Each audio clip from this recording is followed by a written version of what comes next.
Hi, welcome to this video. We're going to guide you through how to change my country in Binance account. So open up your avatar icon at the top left. Inside, you're going to see verified regular and an arrow next to it. Press it.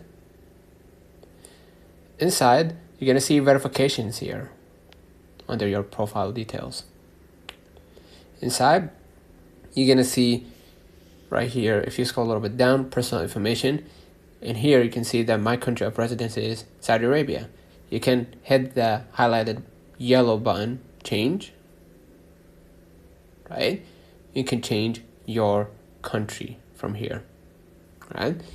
But if you want to basically verify your address, right, to increase your flat limit to 2 mil USD daily, you can start by submitting a proof of address.